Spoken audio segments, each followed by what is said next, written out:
SK, I know that you have a rich background working with, the big Fortune 1000 companies.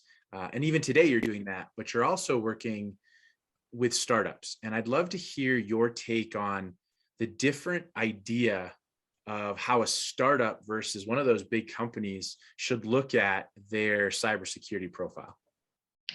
Great question. So I am right now running Lumen Digital Ventures under a big Fortune 150 company, and I consider myself employee zero, and we are literally a startup within this large Lumen portfolio. I'm blessed to be part of the Lumen family because we're such a good amalgamation of so many great brands and names like Level 3, Time Warner Telecom, Global Crossing, CenturyLink, Savvis, Seal Consulting, and the like. So a lot of my security posture is shaped by the background that I come from. So having been a general manager for Level 3 back in the day, how we look at these large networks and protect them from cyber threats, because we have an obligation to run the internet, run various networks to keep you guys being able to utilize internet as it is available to you.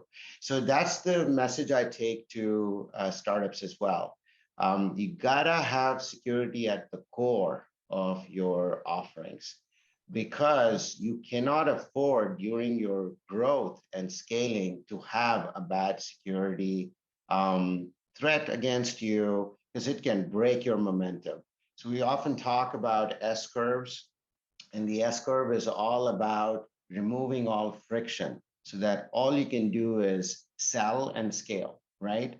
And one of the biggest frictions that you can have as a startup is this unknown threat, and having a cybersecurity challenge impact that growth, because you lose customer loyalty, you lose trust with VCs, and you lose trust with your own employees because they will jump ship and go to another startup, because at this point you just can't afford any mistakes.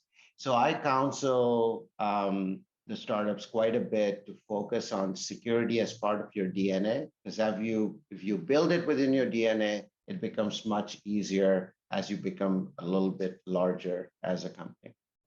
Perfect. Thank you so much.